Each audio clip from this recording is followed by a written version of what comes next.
அனைவருக்கும் வணக்கம். இது திருப்பூர் குருவின்னு தலைப்பு வச்சிருக்காங்க இந்த படத்துக்கு. ஆனால் இது குருவி இல்லை, பருந்து. நான் இது சின்ன படம் குருவின்னு வச்சிருக்காங்க, சின்ன பட்ஜெட் எடுத்துருப்பாங்கன்னு நினச்சேன். ஆனால் உள்ளே பார்த்தா கண்டென்ட், கதை கரு நல்லா இருந்தது. நான் 300 கோடியில் எடுக்கிற படங்களை கூட சில டைமில் போர் அடிக்குதுன்னு ஏஞ்சி வெளியில் வந்திருக்கேன். பிரிவில் படத்தை பார்க்கும்போது கூட என்னடா 300 கோடின்னா அது எவ்வளோ இப்படி இருக்கணும், அது அது உட்கார முடியல என்னால் இன்டர்வலுக்கு முடியல. சமீபத்தில் ஒரு படம் பேர் சொல்ல விரும்பல. அப்படி இருக்கும் பொழுது இதை நான் அசையாத பார்த்தேன். ஏன்னா எனக்கு தெரியுது இல்லை, சின்ன ஆளுங்க எவ்வளோ காசை வச்சுக்கிட்டு எவ்வளோ கஷ்டப்பட்டு எடுத்துருப்பாங்கன்னு. அதனால் விட்டு பார்த்தேன், அசையாமல் பார்த்தேன். உண்மையிலேயே உங்களுடைய அனைத்து பேருக்கும் முயற்சிக்கு நான் பாராட்டுறேன். குறிப்பாக இயக்குனர் தம்பி, ஸ்கிரிப்ட் அவரே 10 நாள் 12 நாளில் வந்து இந்த மாதிரி ஒரு படம் எடுக்க முடியுமா? 10 நாள் எதுக்கு எடுக்கிறாங்க தெரியுமா? ஸ்டில்லுக்கு எடுக்கிறாங்க. எதுக்கு? போட்டோ ஸ்டேட்டுக்கு 10 நாள் பத்தலை. அப்ப போட்டோ டெஸ்ட்டுக்காக பயன்படுத்துகிற 10 நாளை படத்துக்கே பயன்படுத்திருக்காங்கன்னா இதை நான் எப்படி பாராட்டுன்னு தெரியல. இவங்கெல்லாம் ஆளுக்கு கொஞ்சம் கொஞ்சம் காசு போட்டு பேரில் சொல்கிறேன் பாருங்க. எனக்கு ராம் கம்பர்ன்ற தம்பி ஏற்கனவே 30 வருஷத்துக்கு முன்னாடியே உங்கள் பிஆர்ஓ, உங்கள் பத்திரிகை துறையிலிருந்து என்னெல்லாம் பேட்டி எடுத்திருக்காரு நான் படிச்சுட்டு இருக்கும்போது. அப்புறம் பேட்டி எடுக்கும் போய் எது கவர்மெண்ட்டில் வேலை கிடச்சுன்னு போயிட்டாரு. அப்புறம் திரும்பி இங்கே வந்து இவர் மூலிமா தான் எனக்கு இவங்களாம் கொஞ்சம் அறிவுமாயி நீங்கள் வரணும்னு கூப்பிட்டாரு. அதே போல் நான் இயக்குனர் தான் நான் பாராட்டிட்டேன். மொத்தமே வந்து கதை வசத்துலேருந்து எல்லாமே அவர் 10 நாளில் சாதனை பண்ணியிருக்காரு. அதுக்கு அடுத்தது ஜி.கே. செல்வமணி, KMR, பிரியன், விஜயன், இந்த 4 பேரும் 4 பேர் வந்து இந்த சின்ன பட்ஜெட்டை நம்பி படம் பண்ணுறது. பெரிய படத்துக்கு கொடுப்பாங்க, ஏன்னா பணம் ரிட்டர்ன் ஆகும். இந்த சின்ன பட்ஜெட்டில் ரிட்டர்ன் ஆகுமா அப்படின்லாம் சொல்ல முடியாது, படம் ரிலீஸ் ஆக சொல்ல முடியாது. பல பேர் எடுத்துட்டு பாதி ரிலீஸ் பண்ண நானும் ஒரு படத்துக்கு மேலே ப்ரொடியூசர் கவுன்சில் இருக்குது, உங்களுக்கே தெரியும். சின்ன படத்தில் போகிறது திருப்பி வருமானு சந்தேகமாக, ரிலீஸே ஆகாதுன்னா அப்புறம் எப்படி பணம் வரும்? அப்படி இருக்கிற நேரத்தில் நம்பி அவங்களாம் காசை போட்டு பண்ணுறாங்கன்னா அந்த கலையில் இருக்கிற ஆர்வம், இந்த தம்பி மேலே இருக்கிற நம்பிக்கை எல்லாம் தான் போட்டு பண்ணியிருக்காங்க. இதில் நான் ப்ரொடியூசர்னு சொன்னால் எல்லாத்துக்கும் முக்கியமாக ப்ரொடியூசர் தான் ரொம்ப முக்கியம். பல கோடி போடுறவங்க பல கோடி போட்டு எல்லாம் பண்ணுறாங்க, ஃபைனான்சர் முக்கியம். ஆனால் இந்த மாதிரி படங்களுக்கு யார் ப்ரொடியூசர் தெரியுமா? பத்திரிக்கையாளர் தான் ப்ரொடியூசர். ஏன்னா என் வாழ்க்கை அனுபவம் ஒன்று இருக்கு. நான் சின்ன படங்கள், நான் என்னுடைய முத படமே 15 லட்சம், நான் பிடிச்ச மாப்பிள்ளை எல்லாம் வந்து 25 லட்சம். அதில் நிழல் ரவி ஹீரோனா எவ்வளோ பேர் வருவாங்க? அப்படி இருக்கிற நேரத்தில் நெல்லை சுந்தரராஜன், உங்கள் குடும்பத்தை சேர்ந்த நெல்லை சுந்தரராஜன் அவர்கள் ஏற்கனவே பாரதி ராஜா கிட்ட பிஆர்ஓவா இருந்து, பாக்யராஜ் சார்கிட்ட இருந்து, அதுக்கப்புறம் 18 படத்துக்கு எனக்கு இருந்தார். அதிக நாள் ஒர்க் பண்ணது அவர் ஒன்று பாரதி ராஜா, பாக்யராஜ் சார், அப்புறம் நான் என்கிட்ட தான் இருந்தார். சீனியர் மேன் அவர், ஒத்து தான் சீனியர். நான் படம் எடுக்கும்போது அவர் எப்படி என்னை காப்பாற்றினார். பிஆர்ஓ தான் ஒரு டைரக்டரை என்னை வி சேகரங்க உட்கார வச்சிருக்கார். என்ன பண்ணாருன்னா, படம் எடுக்கும்போது என்கிட்ட காசு கிடையாது, நேல் ரவி சொல்லி வைக்க முடியுமா? அவர் அப்பெல்லாம் 2 சீன் 4 சீன்லாம் நடிச்சிட்டு இருக்கிறார், விற்கவே முடியாது. நானும் வீம்புக்கு சின்ன பட்ஜெட்டில் தான் இறங்கிட்டேன். அப்படி இருக்கும்பொழுது நெல்லை சுந்தரராஜன் சார் எனக்கு வந்து ஒரு பிஆர்ஓ எனக்கு அட்வைஸ் கொடுக்குறாரு. யாரை போட்டிருக்கேன்? கவுண்டமணி சார் ஒரு 6 நாள் டேட்டுங்க, 1 லட்சம் அப்பவே உச்சம். கரகாட்டக்காரன் ரிலீஸ் ஆகி ஓஹோன்னு இருக்காங்க. அவங்கள்ட்ட 1 லட்சம் கொடுத்து ஒரு 6 நாளைக்கு 6 லட்சம் வாங்கிடுங்க, அதுக்கு மேலே காசு கிடையாதுங்க. என் கம்பெனி சின்ன கம்பெனி. அவர் சொன்னும்போது நெல்லை சார் வந்து ஒரு அட்வைஸ் கொடுத்தார். நீ முதல்ல என்ன பண்ணு, அந்த காமெடி முதல்ல எடு, மீதெல்லாம் அப்புறம் எடுத்துவா. இல்லை சார் எனக்கு ஆர்டராக தான் எடுக்க தெரியும், நான் புதுசு. பாக்யராஜ் சார்ட்டு கூட நான் அதிக நாள்லாம் வேலை செய்யலை, ஸ்கிரிப்டில் இருந்தேன். எங்கே சென்றாசா, இது நம்ம எல்லாம் அசோசியேட்டு, 2 படம் ஹிட்டு. அவர்கிட்ட இருந்தவங்களாம் பெரிய பெரிய ஆளாகிட்டாங்க, பாண்டியராஜன், பார்த்திபன்லாம். அப்போ உடனே என்ன பண்ணுவோம் தெரியுமா, திறமை இருக்குதோ இல்லையோ, பாக்யராஜ் அசிஸ்டண்டா வான்னு சட்டை பிடிச்சி கூட்டின்னு வந்துடுவாங்க. அப்படி வந்தவன் தான் நான். ஆனால் எனக்கு உண்மையிலேயே அனுபவம் ப்ரொடியூஸ், அதாவது டைரக்டராக எனக்கு அனுபவம் அதிகம் கம்மி. ஆனாலும் கூட ஒரு பிஆர்ஓ என்ன பண்ணுறாருன்னா என்னை எப்படி காப்பாற்றுறாரு பாருங்க. கவுண்டமணி சார்கிட்டலாம் வந்து 5 லட்சம் 6 லட்சம் தான் கொடுத்தோம் 6 நாளுக்கு. அவர் கேட்டார், இந்த படத்தில் பூரா கவுண்டமணி சிங் சாருக்குள்ள வேலை இருக்காங்க. காசு இல்லை சார், இருந்தால் ஒரு 25 நாள் கூட வாங்கி நான் படம் எடுத்துருவேன், என்கிட்ட ப்ரொடியூசருக்கு காசு இல்லை, வேறு என்ன பண்ணுறதுன்னாரு. நீ சைலண்டாருன்னு அவர் என்ன பண்ணுறாருன்னா, கவுண்டமணி செந்திசாலுடைய படத்தை முன்னாடி அவங்க சீன் எடு அப்படின்னாரு. எடுக்க வச்சு அந்த எல்லா கேமராமேன் இவங்களாம் இருக்காங்களா, ஸ்டில் லைட்மேன் எல்லார்ட்டையும் போய் சீன் எடுக்கிறாரு. சேகர் நல்லா இருக்காயா, சூப்பராக இருக்குது, இங்கே சிரிப்பு வரும் சார். சிரிப்பு வருதுன்னு சொன்னால் போதுமா, கையை நல்லா பலமாக தட்டியா, அப்போ தான் அந்த ஆர்டிஸ்ட்டுக்கு புரியும் அப்படின்றாரு. சீன் எடுக்க எடுக்க காமெடியெல்லாம் வருதில்ல, உடனே எல்லாரும் அந்த சுற்றி இருக்கிற டெக்னீஷியன்ஸ் பூரா கை தட்டும் போது கவுண்டமணி சேர்ந்து 2 பேர் பார்க்குறேன். ஏய் என்னடா கை தட்டுறா, இங்கேயே இந்த டைரக்டர் காமெடியெல்லாம் நல்லா பண்ணுவான் பொழுது, நல்லா வரும். யார் நெல்லை தான் இந்த வேலையெல்லாம் அவர் தான் டைரக்ஷனே பண்ணிட்டு இருக்காரு. பண்ணிட்டு உடனே அவர் என்ன திரும்பி வெளியில் வந்து, என்னப்பா எல்லா சீனுக்கும் கை தட்டுறாங்க உங்க ஆளுங்க, பிரமாதமாக இருக்குது அப்படின்ட்டு. நான் இன்னொரு 10 நாள் நீ எடுக்கலாமே, காசு இல்லை சார், இவ்வளோதான் என்னால் எடுக்க முடியும். உடனே நல்லை சார் வெளியில் போயிட்டு, சார் இந்த பையன் சும்மா விடுறாரு, அப்போ நான் ஒரு படத்துக்கு மேலே வருவேன்னு வரமாட்டேனா, பாய்க்கிறத தாண்டி வருவான், அவரை தாண்டி வருவான்ல போட்டு அடிக்கிறாரு அவர்கிட்ட நல்லி சார். அவங்களாம் சொல்லிட்டு அப்படியா, ஆமாம் சார் அப்படின்ட்டு. நீ ஒன்றும் இல்லை சார், இன்னும் ஒரு 5-6 நாள் கொடுத்தா பாட்டுக்கிட்டலாம் வைக்க சொல்லி பிரமாதமாக பண்ணிடலாம் அப்படின்னு அவங்கள சொல்ல வச்சு ஃப்ரீயாகவே இன்னொரு 6 நாள் 6 நாள்லாம் 6 லட்சம் இல்லை நெல்லை சொல்லி வச்சு அவர் நடிக்க வச்சு ஒரு படத்தில் நிறைவாக கவுண்டமணி செந்தில் கொண்டு வந்து அந்த படத்தை நான் பெரிய வெற்றி படம் வாங்கிட்டேன். அதே போல் திடீர்னு ஏரியா வாங்குறதுக்கு யாருமே வரல என் படத்தில் வந்து அப்படி போனாங்க. இப்போ நம்ம ப்ரொடியூசருங்க வந்து யதார்த்தமானவங்க புதுசு சார், ஒரு படம் கூட விற்கல சார், நீங்கள் தான் சார் வாங்கணும் அப்படின்னு போய் டிஸ்ட்ரிபியூட்டர் கேட்கலாமா, அவங்க கெஞ்சிற மாதிரி கேட்குறாங்க. உடனே நல்லி சார் கூப்பிட்டார், அப்பெல்லாம் பேசுகிறேன், நான் பேசிக்கிறேன் போங்க. வந்துக்கிற டிஸ்ட்ரிபியூட்டர்லாம் சும்மா கூப்பிட்டு வந்து வச்சு அவரே டிஃபன்லாம் கொடுத்து ஏரியா எல்லாம் வித்துச்ச, நீங்கள் இப்போ வந்துருக்கீங்களான்றார். யார் நெல்லை ஏரியாவே விற்கல, எல்லா ஏரியாவும் கமிட் ஆகி போச்சு, இப்போ வந்திருக்கீங்கன்னு கிராக்கி பண்ணி 2-3 பேர் தள்ளி விட்டார். இப்படி என்ன நெல்லை சார் காப்பாற்றி தான் மேலே கொண்டு வந்தார். எனக்கு நல்லா தெரியும் பாரதிராஜாவை யார் காப்பாற்றினாங்க. சின்ன பட்ஜெட் 16 வயதில் மீடியா தான் காப்பாத்துச்சு. பாரதிராஜா பாய்கராஜ் சார் படம் சின்ன படம் தானே, சொருளாசித்துங்களா மீடியா. பார்த்திபனை யாரை காப்பாற்றினீங்க, எல்லாம் மீடியா தான் காப்பாற்றுனீங்க. என்ன காப்பாற்றுறது மீடியா தான். தயவுசெய்து சொல்கிறேன், ப்ரொடியூசர் இவர்கள் அல்ல. நீங்கள் மனசு வச்சா அப்படி தூக்கி விட்டுடலாம். எவ்வளோ பேர் தூக்கி விட்டீங்க, பாரதிராஜா தூக்கி விட்டீங்க, பாய்கராஜ் சார் தூக்கி விட்டீங்க, பார்த்திபனை தூக்கி விட்டீங்க, விக்ரம் தூக்கி விட்ட. என்ன மாதிரி ஆள் கூட சினிமாவில் அதிகமான அனுபவம் இல்லை, 35 வருஷத்துக்கு அப்புறம் லேட்டாக வந்தவன், என்ன தூக்கி விட்டு மேலே கொண்டேன். அதை பாலன் தான், அந்த உங்கள் குரூப்பு தான் எங்க கூட இருந்தவங்க, சுந்தராயன் சார், பாலன் அவருடைய அசிஸ்டன்ட், எல்லாம் வச்சுட்டு. அதனால சின்னதை பெருசாகிறது நீங்கள் தான், லென்ஸு நீங்கள். தயவுசெய்து இந்த படத்தில் என்ன சொல்கிறேன்னா, நீங்கள் ஒன்றும் பண்ண வேணாம். 10 நாளில் இப்படி ஒரு படம் எடுத்திருக்காங்க இல்லையா, அது ஒரு பெரிய சாதனை. முதல்ல 10 நாளுக்கே வந்து நமக்கு பணம் கிடைக்காது. பாரதிராஜா என்கிட்ட எவ்வளோ சொல்லி நாங்களாம் யூனியன்ல இருந்தோம்ல, பாரதிராஜா சொல்கிறாரு, எனக்கு இதுவே கொடுக்க மாட்டாங்கய்யா, இது கிரேனே இல்லையா, அதனால என்ன பண்ணுவேன்னா கயிறை கட்டி நான் இது ட்ரேலி மாதிரி போட்டு இப்படி பண்ணையா 16 வயதுலேருந்து என்கிட்ட புலம்பிட்டு கிடப்பார்.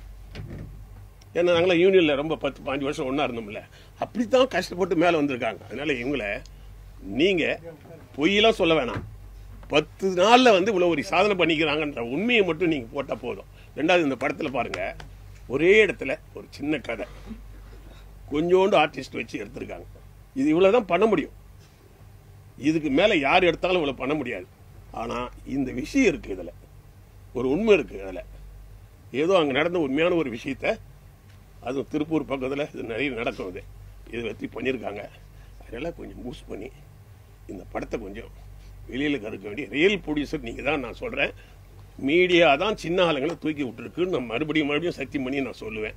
நீங்கள் தூக்கி விடணும், ரொம்ப பொய்யெல்லாம் சொல்ல வேணாம். இதுக்கு உண்டானது நீங்கள் விளம்பரத்தை பண்ணாவே போதும். அதில் என்ன பண்ணணும், இவங்க தயவுசெய்து கேட்டுக்கிறேன், இந்த டெக்னீஷியன் பாப்பா எப்படி இருக்கேன், எல்லோரும் இந்த டெக்னீஷியன்ஸை கேட்டுக்கிறேன். படம் முடிஞ்சுதா, நடிச்சவர் அப்படி தனி போயிடுறது, கேமராமேன் தனி போயிடுது, டைரக்டர் போயிடுது, அப்புறம் அந்த ப்ரொடியூசர் ஆனவங்க போய் அப்படி அங்கே போய் தேட்டரில் போய் கெஞ்சிக்கிட்டுலாம் இருக்கக்கூடாது. படம் முடிஞ்சு அந்த படம் ஓரளவுக்கு 2 வாரமோ 3 வாரமோ போய் காசை எடுக்கிற வரைக்கும் டைரக்டரு, கேமராமேன், டெக்னீஷியன் பூரா நாய் மாதிரி பின்னாடி சுற்றணும். நீங்கள் ஒவ்வொரு ஊர்லேயும் பொறுப்பு கொடுங்க, டைரக்டருக்கு ஒரு 4 தேட்டர் ஒப்படைங்க. அந்த ஊரில் சுற்றி போய் நோட்டீஸ் கொடுத்தா, அந்த காலத்தில் ட்ரம்ஸ் அடித்து தேட்டருக்கு வான்னு கூப்பிட்டாலும் அது மாதிரி கூப்பிடுங்க. சொந்த பந்தெல்லாம் வாங்க, என் கல்யாணத்துக்கு வந்தவிட பரவாயில்லைங்க, இந்த படத்துக்கு வாங்கன்னு கூப்பிடுங்க. 20-30 தேட்டர் ரிலீஸ் பண்ணாலும் கூட அதை ஓட வைக்கிறது. இந்த நடிகர்கிட்ட 2 தேட்டர் கொடு, அவங்ககிட்ட 2 தேட்டர் கொடு, கேமராமேன் 2 தேட்டர் கொடு. இதை நீங்கள் இறங்கி கையை காலை பிடிச்சாது கொஞ்சம் பேர் அந்த 2 வாரம் ஓட்டிட்டுனா நல்லா இருக்கும். ஏன்னா பெரிய படம் இருக்க, இப்பெல்லாம் பெரிய படம் 100 நாள்லாம் கிடையாது இல்லையா? மிஞ்சனா பெரிய படமே நான் 2வது வாரம் போனால் இல்லைன்னு தான். இப்போ நான் சமீபத்தில் சில தேட்டரில் 300 கோடியில் எடுத்ததுக்கே 2வது வாரம் இல்லைன்னா உங்களுக்கு 2 வாரம் தாங்குமா? நீங்கள் உனக்கு வர்றதே எப்போ வருவாங்க? அவங்க ஏன் 2 வாரத்துக்கு மேலே வச்சுக்க மாட்டாங்கன்னா, அதுக்குள்ளேயே அந்த படம் சரியில்லைன்னு சொல்கிறதுக்குள்ளேயே காசு எடுத்துணும்னு நீங்கள் 2 வாரத்துலேயே ஓடிக்கிறது, அது கொள்ளடிக்கிறது. 2 வாரத்துக்கு மேலே போனால் என்னடா படம் எடுத்துக்கிறோன்னு யாராவது திட்டுவான். முதல்ல எடுத்துகிட்டு ஓடி போகிறது 2 வாரத்துலேயே. ஆனால் நீங்கள் அப்படி இல்லை, 2 வாரத்துக்கு அப்புறம் தான் டேக்கப் ஆகும். உங்களை பார்க்க வர்றதுக்கு 1 வாரம் ஆகும் வர்றதுக்கு. அது வரைக்கும் சொந்த பந்தங்க ஃப்ரெண்ட்ஸுங்க எல்லாரையும் டிக்கெட் வாங்கி உள்ள 1 வாரத்தை பார்க்க வச்சுட்டுனா ஒரு 2வது வாரம் அப்படியே வருவாங்க. அதனால தயவுசெய்து சொல்கிறேன், இந்த டீம் என்பது ஷூட்டிங் முடிகிறதுக்குள்ளே போகிறது அல்ல. படத்தை வெற்றி படமாக ஆக்கிற வரைக்கும் எல்லாரும் உழைக்கணும். வெறும் ப்ரொடியூசர் மட்டும் மாட்டிக்கிட்டு இருந்தா, ஒரு பணம் போடுறேன் நான் முடிச்சுமா அப்படியே ஒரு படம் இவ்வளோ கஷ்டப்பட்டேன்னு நான் சொல்லிட்டேன். தமிழில் 100 நாள் தாசரி நாராயணன் நடித்தார், ஆந்திராவில் சில்வர் ஜூப்ளி, கர்நாடகாவில் 100 நாள், இந்தியில் 100 நாள், ஒரிசாவில் 100 நாள். உடனே காரு, உடனே பங்களா எல்லாம் வந்துச்சு எனக்கு, சைக்கிளில் போனவனுக்கு. அதுக்கப்புறம் பார்த்தீங்கன்னா நமக்கு பாடி கார்டே ஏகப்பட்டு வந்துட்டாங்க. டைரக்டர் வராரு, இன்னங்கடா டே தொல்லை, இந்த தொல்லை தாங்கவே பழனியில் போய் கதை வசனம் எழுதுவேன். எது இந்த பேட்டிக்கிட்டு ஏதோ ஒன்று வந்துடும், அப்படி தான் வந்துடும். அது ஒரு படம் ஜெயிச்சேன். அதுக்கப்புறம் பையனாசர் யார் வராரு, ஜெஸ்வந்த் பண்டாரி. அவர் பெரிய படத்துக்கு தான் 300 கோடி 400 கோடி கொடுப்பாரு, சின்ன படத்துக்கு கொடுக்கவே மாட்டார். அவர் ஒரே ஒரு ஆளை சின்ன படத்தில் எனக்கு மட்டும் தான் கொடுத்தாரு. காரணம்னா அந்த ஹிட்டு வேலை செய்யுது, உடனே கொடுத்தாரு. அதுக்கப்புறம் நான் முதலே போடலை. நாங்கள் போட்டதே முதல்ல ஆளுக்கு ஒரு 5 லட்சம் போட்டோம். ஒரு 20 லட்சம் 4 பேர் போட்டு தான் படம் எடுத்தோம். அந்த முதல் வந்துருச்சு அந்த படத்திலே. அதுக்கப்புறம் என்ன ஆச்சு, தேட்டருக்காரங்க இருக்காங்களே, உதயம் தேட்டரு எவ்வளோ பெரிய தேட்டரு, அபிராமி தேட்டரு எவ்வளோ பெருசு, அந்தாண்டு பார்க்குறோம் இருக்குல்ல அண்ணா தேட்டரு, இவங்களாம் கூப்பிட்டு உன் படம் 100 நாள் ஓடுதுப்பா, ஓடுது இல்லை, ஆளுக்கு 5 ரூபா அட்வான்ஸ் கொடுங்க, நாங்கள் எதுக்கு வட்டிக்கு போய் வாங்கிட்டு கிடக்கணும். எப்போ 5 லட்ச ரூபா அட்வான்ஸ் வாங்குறேன். எதுல உதயம் தேட்டரில், அபிராமியில், அண்ணாவில். அவங்க அந்த 5 லட்சத்தை வச்சு படம் எடுக்கிறேன். வட்டிக்கு எதுக்கு போயிட்டாங்க கொடுத்துக்கிட்டு. இப்படியே வந்து பணமே போடல, போட்டோம் எடுத்த வச்சுக்கிட்ட வீட்டில் அவங்கவுங்க எடுத்துக்கிட்டு விட்டாங்க அந்த 5 லட்சத்தை. அதுக்கப்புறம் விற்று வியாபாரம் கதை இந்தியா பூரா விற்கிறதுல கதை எல்லாத்துலையும் ஷேரு. இப்போ ஒரு இட்டு போதும். 16 வயதில் ஒன்று கொடுத்தாரு, இன்னி வரைக்கும் பேசுதில்லை. இன்னி வரைக்கும் 16 வயதில் அடிச்சுக்கிறதுக்கு படம் இருக்கா, ஒருதலை ராகத்துக்கு அடிச்சுக்கிறது படம் இருக்கா. அதனால என்னன்னாக்கா, ஒரு இட்டு கொடுங்க, இல்லை ஒன்று கொஞ்சம் மிஸ் ஆச்சுன்னா 2ல் அடிங்க, 2வதுல கூட அடிங்க. ஆனால் திரும்ப நீ ட்ரையல் பார்த்தீங்கன்னா உனக்கு ஹெல்ப் பண்ணவங்களாம் திருப்பி வருவாங்களா? திருப்பி இவங்களே என்ன பண்ணுவாங்க, பத்திரிக்கையாளரே எத்தனை தடவை தான் உன்னை தூக்கி எழுதுறது அப்படின்னு டயர்ட் ஆகிடுவாங்க. அவங்களும் வந்து ஒரு தடவை 2 தடவை ஒன்று தூக்கி எழுதுவாங்க. இது என்ன பண்ணோம், இந்த படத்தை முடிஞ்ச வரைக்கும் நஷ்டம் இல்லாமல் ஒரு பேரை வாங்கிடுங்க. அடுத்த படத்தை பெரிய ஹிட் ஆகி இந்த யூனிட் பெரிய வெற்றி யூனிட்டாக வரணும். தயவுசெய்து மறுபடியும் கேட்குறேன், நாம் தான், நீங்கள் தான் ப்ரொடியூசர், நீங்கள் தூக்குறதுல தான் அங்கே இருக்குது. உங்களுக்கு 1 கோடி ரூபாய் எடுத்து அவங்க கொடுத்துட மாட்டார். சரி ஓகேப்பா, யாரையோ தூக்கி விடுறோம், அதில் இவங்களும் ஒருத்தனாக இருக்கட்டும். நீங்கள் பத்திரிகையாளர் மனசு வச்சு தயவுசெய்து தூக்கி விடுங்க, இந்த படம் வெற்றி பெற வேண்டும் என்று கேட்டுக்கொள்கிறேன். அனைவரும் அது போய் வேலை செய்யும். விளம்பரத்தை வந்து தனியாக சைக்கிளில் கட்டி விடுங்க, இல்லைம்மா இதில் கூட மாட்டு வண்டியில் கூட விளம்பரம் பண்ணுங்க, தப்பு இல்லை. விளம்பரத்தை வந்து வித்தியாசமாக பண்ணுங்க, மக்களே திரும்பி பார்க்குற காசு கிடையாது இல்லை அவங்கள்ட்ட, திரும்பி பார்க்குற மாதிரி பண்ணுங்க. அதனால இந்த படம் வெற்றி படமாக அமையணும். அது சொல்லிடுறேன், அது வந்துட்டேன். இப்போ நான் வந்துட்டேன். இப்போ படம் பார்க்கும்போது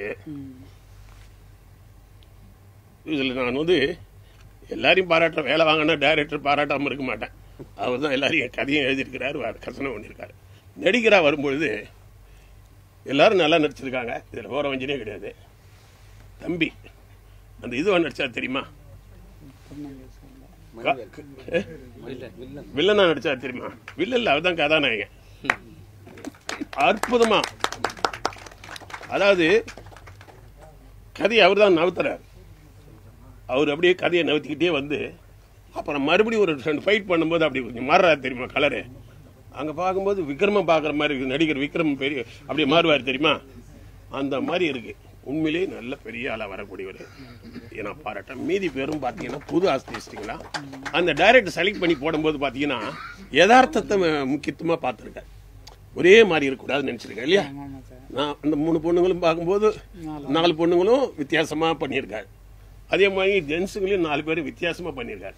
ஏன்னா ஒன்றுக்கு ஒன்று வரக்கூடாதுன்றதுக்காக யதார்த்தம். அதே போல் இவங்களும் யதார்த்தமாக 4 செக்ஸ் சீன் கூட கேவலமாக ட்ரெஸ் இல்லாமல் எடுத்து கூட படத்தை ஓட்டிடலாம்னு நினைக்கிற ஒரு சினிமா இது. ஆனால் பார்த்தியா ஃபர்ஸ்ட் ஸ்டாப்பில் முடிஞ்ச வரைக்கும் யதார்த்தமாகவே காமிச்சிட்டு வந்துருக்கிறார். எல்லாத்தையும் அத்துமீறல, ஒரு கிஸ் கூட கொடுக்கலையே, அத்துமீறாமல். ஆனால் ஏதோ ஒரு நடக்க போகுதுன்ற மாதிரியே காமிச்சு கொண்டு வந்து யதார்த்தமாக கொண்டு வந்திருக்காரு. பசங்களும் வந்து ஜாலியாக இருக்கும்போது நல்லாவும் நடிச்சிருக்குது, பொண்ணுங்களும் சரி பையனும் சரி. அதே நிலையில் சோகம் வரும்பொழுதும் இவங்களும் சோகத்தை புரிஞ்சிருக்கிறாங்க, தம்பிங்களும் வந்து சோகத்தை நல்லா புரிஞ்சிருக்காங்க.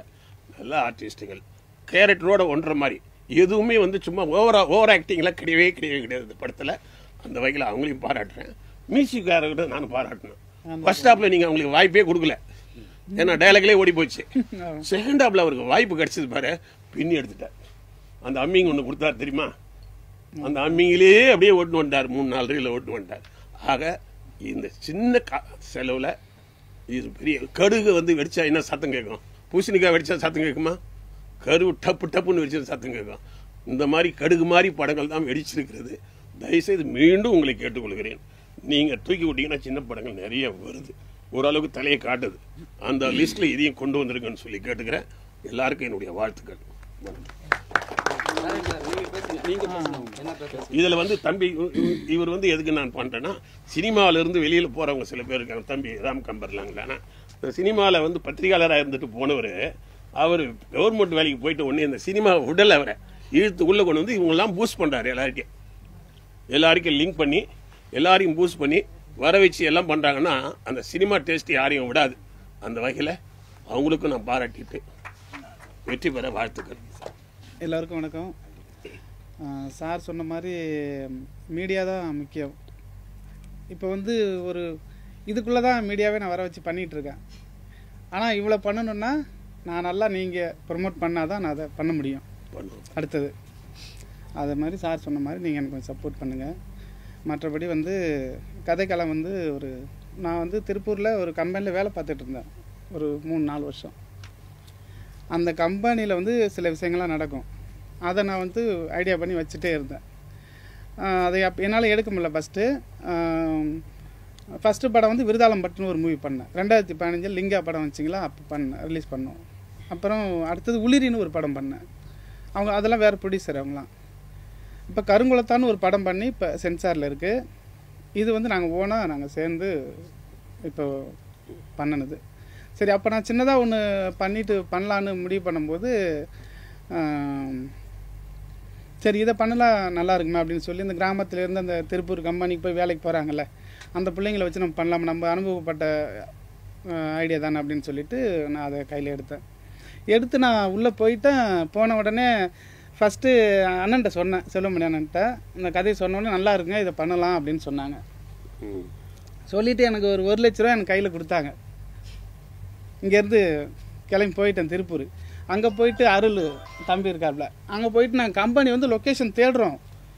ஒரு கம்பெனி கூட முடியாது, அங்கெல்லாம் வேலை பாதிச்சிடும் அப்படின்ட்டாங்க. நான் வேலை செஞ்ச கம்பெனி பார்க்குறேன், அவங்க மாறிடுச்சு, அது எங்கே இருக்குன்னு தெரியல, பேரையே மாற்றிட்டாங்க. அப்புறம் நானும் தம்பி ஒரு வாரம் 2 வாரம் அலைஞ்சு ஒரு இடத்துல போயிட்டு ஒரு கம்பெனி பிடிச்சோம். தம்பி தான் பிடிச்சி எல்லாம் கொடுத்தாப்புல. அந்த ஓனர் நான் போயிட்டு உட்காந்து அந்த தம்பி ஆச்சு போய் பேசின உடனே நீங்கள் எங்கே வேணாலும் எடுத்துங்க அப்படின்ட்டாங்க. உங்களுக்கு வந்துட்டு ஒரு கம்பெனி இல்லை, எக்ஸ்போர்ட் இருக்குது, டையிங் இருக்குது, எல்லாமே நிட்டிங் எல்லாமே இருக்குது, உங்களுக்கு எங்கே வேணாலும் நீங்கள் எடுத்துங்க அப்படின்ட்டாங்க.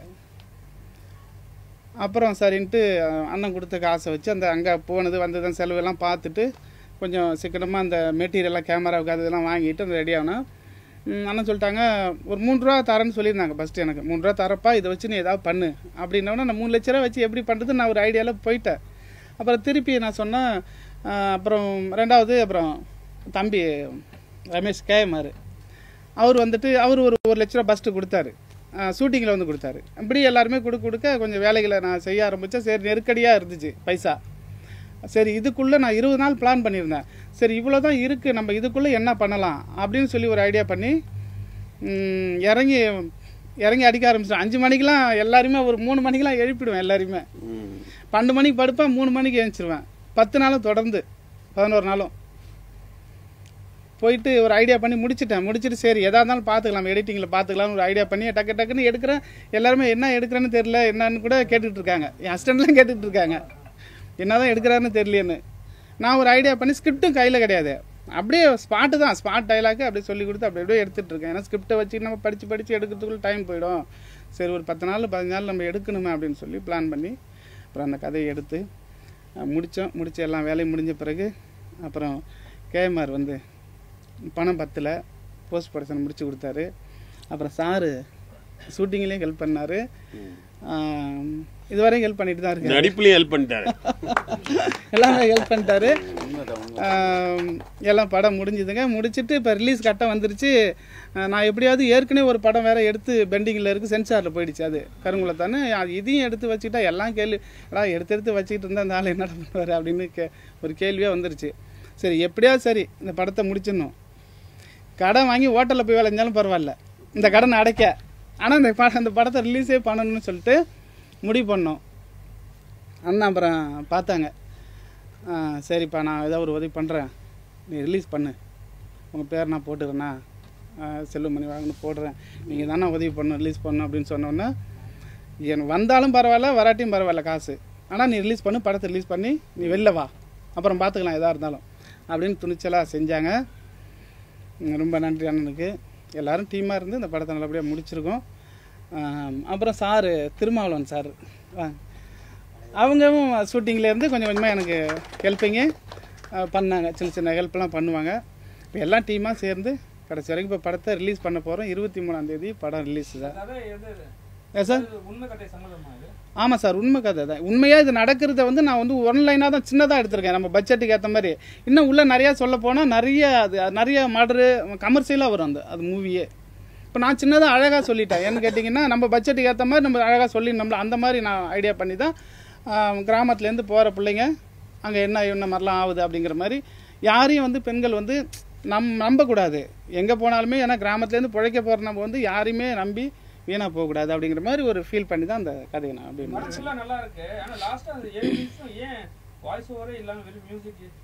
அதுக்கு காரணம் என்னன்னு கேட்டிங்கன்னா, இந்த பிள்ளைங்க வந்துட்டு இப்போ வேலைக்கு போகிறாங்கல்ல, ஆம்பளை பசங்க வந்துட்டு ஊர் சுற்றிட்டு இருக்காங்க. இப்போ பொம்பளை பிள்ளைங்க தான் இப்போ காலகட்டத்தில் பார்த்தீங்கன்னா பொம்பளை பிள்ளைங்க தான் எல்லாமே அந்த குடும்பத்தை எடுத்து நடத்துது. பசங்கள்லாம் கேம் விளையாடுறது, அது விளையாடுறது, இது இந்த விளையாட்டுத்தனமாகவே இருக்காங்க. அப்போ அந்த பசங்க காட்டுறோம் பார்த்தீங்களா, அந்த 3 பசங்க அவனுங்க எல்லாம் வந்து பிள்ளைங்க வேலைக்கு போது அவனை ஊர் சுற்றிட்டு இருக்கானுவோம். கடைசியில் இந்த பிள்ளைங்கெல்லாம் செத்த பிறகு தான் அவனுக்கு புத்தி வந்து திருப்பி அதே கம்பெனி அவங்கள கொண்டு போய் அங்கே சேர்க்குது. அந்த ஃபீல் தான் 2 எடுக்கலான்னு ஒரு ஃபீலில் நான் அதை வச்சுருக்கேங்க. அது 2 எடுத்தால் வேறு மாதிரி இருக்கும், கமர்ஷியலாக இருக்கும். அது ஒரு நல்ல தயாரிப்பாளர் வச்சு 2 எடுக்கலான்னு ஒரு பிளான் பண்ணி தான் அந்த ஃபீல் கொண்டு போய் அங்கே நிற்கிது. அந்த 3 பசங்க வராங்கல்ல, அவங்களோட அந்த அழுகல் தான் அந்த ஃபீல். பெண்கள் வந்து தற்கொலை தான் பண்ணிக்கணுமா? தற்கொலை பண்ணிக்கணும்னு இல்லை, அவசர முடிவு தான்.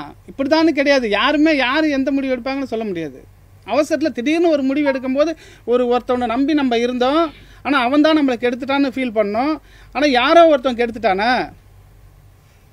புரியுதுங்களா? அப்போ வந்துட்டு அவனே திரும்பி வந்து அவங்க சாவறதுக்கு வழி இல்லை. அதெல்லாம் இல்லை. அப்போ திடீர்னு அந்த பிள்ளைங்க வந்துட்டு ஒரு அவசரப்பட்டு அந்த முடிவை எடுக்கிறாங்க, அவ்வளோதான். மற்றபடி ஒன்றும் இல்லை. அடுத்த பார்ட்ல வந்து அடுத்த 2ல வந்து இப்போ அந்த பசங்க ஆம்புலன்ஸ்ல வர பசங்க வந்து அந்த 2ல வந்து என்ன பண்ண போறாங்க அப்படிங்கிறது தான். இந்த மாதிரி நடக்கிறதெல்லாம் தேடி கண்டுபிடிச்சி என்ன பண்ண போறாங்கன்னு ஒரு நல்ல கமர்ஷியலாக ஒரு ஆக்ஷன் ஃபிலிமாக அதை பண்ணலான்னு ஒரு ஐடியா பண்ணி வச்சிருக்கேங்க. வேற ஒன்றும் இல்லை சார். இப்போ உள்ள மூவிஸ் வந்து அப்போ உள்ள காலத்துல நீங்க இப்போ எந்த சேனல்ல போட்டாலும் குறைஞ்சது ஒரு 2 வாத்தியார் பார்க்கக்கூடிய நாட்களா எங்களுக்கு இருக்கு. நம்ம கேட்ட வீக்கமா இருக்கட்டும், எல்லா மூவியுமே ஒரு வீரியம் இருந்துச்சு, கதையில வந்து வீரியம் இருந்துச்சு, சீன்ஸ்ல வீரியம் இருந்துச்சு. இப்போ உள்ள டைரக்டர் ஓப்பனா சொல்ல போனா ஹீரோக்களுக்கு மட்டும்தான் வந்து அவங்கள வந்து திருப்திப்படுத்த மாதிரி தான் கண்டென்ட் வைக்கிறாங்க. ஆனா கதைக்கான வீரியம் இப்பமா இல்லவே இல்லை. என்ன காரணம் சார்? அது வந்து சினிமாவில் நான் தான் சொன்னேன் இல்லையா, நான் சின்ன பட்ஜெட் படம் எடுக்க தான் சொல்லிட்டேன். பாரதிராஜாவிலேருந்தே ஆரம்பித்தேன். Bharathiraja sir, Mahendran sir, Bhagyaraj sir, பார்த்திபெல்லாம், விக்ரமன் நாங்களாம் பண்ணும்பொழுது ஒரு அட்வான்ஸ் கொடுத்தாங்க. தேட்டருங்கெல்லாம் வந்து ஓடி வந்து எங்களுக்கெல்லாம் படத்து பண்ணும்போது அட்வான்ஸ் கொடுப்பாங்க.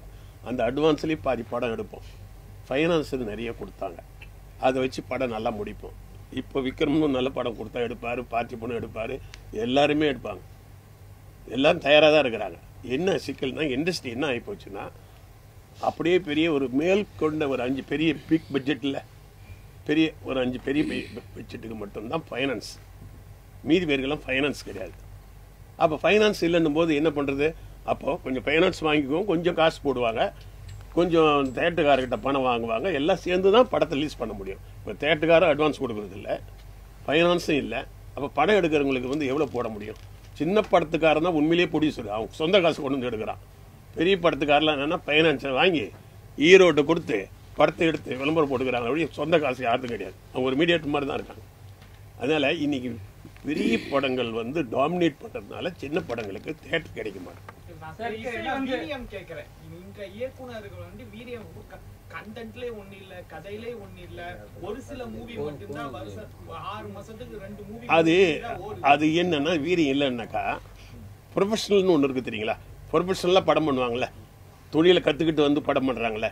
இப்போ பாரதிராஜா சின்ன படம் எடுத்தாலும் தொழிலை முறையாக கற்றுக்கிட்டு வந்து படம் எடுக்கிறார். எல்லாருமே சின்ன படம் எடுத்தவங்கள விட தொழிலை முறையாக கற்றுக்கிட்டு வந்து, இப்போ தொழிலே முறையாக பண்ணுறவங்களுக்கு வந்து தயாரிப்பு மற்ற எல்லாமே முடங்கி போச்சு, அவங்களால முடியல. இவங்களாம் என்ன பண்ணுறாங்கன்னா, என்னது பெரிய பெரிய படம் எடுத்தவங்களாம் சும்மா இருக்காங்களேன்னு சொந்த காசை போட்டு ஊர்லேருந்து வந்து இது குறியில் வார் பண்ணுவாங்க தெரியுமா, அப்படி வந்து கல்லால் அடிச்சுட்டு போகிறது தெரியுமா, அந்த மாதிரி அவங்க பண்ணிட்டு இருக்கிறாங்க. இதுதான் ப்ரொசீஜர்லாம் கிடையாது. அவங்களுக்கு ஒரு சினிமா தாகம் இருக்குது, ஒன்றும் இல்லை. இவங்களுக்கு வந்து பெரிய கோடியெல்லாம் இதில் கிடைக்க போகிறது கிடையாது. இப்போ பெரிய கோடீஸ்வரர் வந்து சின்ன படம் எடுக்கிறது வேற. இப்போ இவங்களாம் ஏஜிஎஸ் இவங்களாம் படம் எடுக்கிறாங்கன்னா அவங்க கோடீஸ்வரங்க. சின்ன படம் எடுத்து அழகாக ப்ரொமோட் பண்ணிடுவாங்க, அவங்களுக்கு தேட்டர் கிடைக்கும், நல்ல விளம்பரம் பண்ணிடுவாங்க, எல்லாம் பண்ணுவாங்க. இவங்களுக்கு தேட்டர் கிடைக்காது, ஸ்டுடியோ கிடைக்காது, ஆர்டிஸ்ட் கிடைக்காது.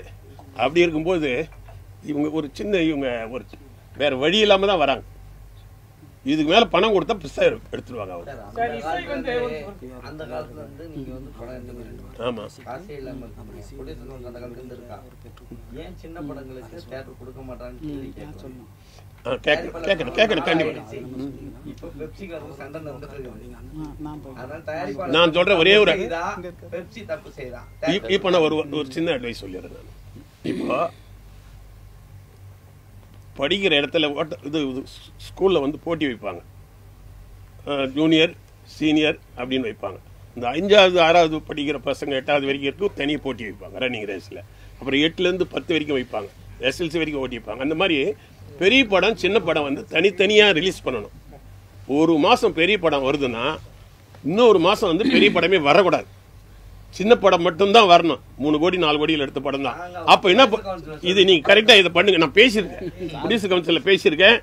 அங்கே கூட வந்து சில சத்தம் போடும்போது கொஞ்சம் கூட்டம் வந்தால் தான் சத்தம் போட முடியும். நம்ம அங்கே என்னென்னா, நான் 15 வருஷத்துக்கு முன்னாடி நான் இந்த இதெல்லாம் அவங்க கூட பேசியிருக்கிறேன்.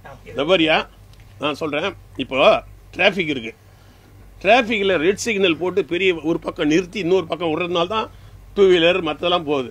நீங்கள் சிக்னலே இல்லைன்னு வச்சுக்கோ, அடிச்சு தள்ளிட்டு போயிடுவானுங்க எல்லாரையும். அந்த மாதிரி ஒரு டிராஃபிக் சிஸ்டம் மாதிரி ஒரு ஜனவரியில் வந்து பெரிய படம் வந்துதா, பிப்ரவரியில் சின்ன படம் தான். பெரிய படம் வராதுன்னு நிறுத்துங்க. அப்போ சின்ன படத்துக்கு என்ன பண்ணணும் தெரியுமா, தேட்டருக்காரலாம் தேட்டருக்கு பெரிய படம் வரல அப்படின்னு ஒரு கண்டிஷன் போட்டுனா வழியே இல்லாமல் சின்ன படத்துக்காரங்களாம் வந்து பார்த்து ஒரு அட்வான்ஸ் கொடுப்பேன். எத்தனை வருஷம் இதே பேசினீங்க? பேசலாம், போராடணும். இப்போ நீங்கள் கேட்டீங்களே டிராஃபிக் இருக்குது சார், இப்படி சார் எத்தனை வருஷமா நீங்கள் பார்த்துட்டு இருக்கீங்க, ஏன் இதை கேட்க மாட்டீங்க? பக்கத்துலேயே ப்ரொடியூசர் கவுன்சில் இருக்கு, நிச்சயம் போராடணும். முரளியோட போகிறோம். இதுக்கு நான் பதில் சொல்கிறேன். சரி, இப்போது சிறு முதலீட்டு படங்களுக்கு எத்தனை பேர் நீங்கள் மீடியாக்காரங்க வந்து பப்ளிசிட்டி பண்ணுறீங்க? பண்ணுறீங்களா இல்லையா? கொஞ்சம் தான் பண்ணுறீங்க.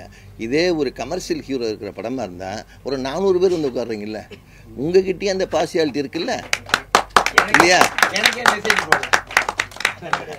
இந்த ஆனா ஒண்ணு- பார்சியாலிட்டி இல்ல, இருக்கு. இருங்க, இன்னொன்று புதுமுகம் நடித்த படங்களை ஒரு இப்போ இந்த டைரக்டர் ப்ரொடியூசர் இருக்கிறாங்க, ப்ரீவியூ தியேட்டரில் படம் போட்டு ஒரு படம் பண்ணியிருக்கேன் வந்து பாருங்கன்னா எத்தனை பேர் வந்து பார்க்குறாங்க? ப்ரீவியூ தியேட்டரில் ஃப்ரீயாக படம் பார்க்கவே வர்றதில்லை இப்போது.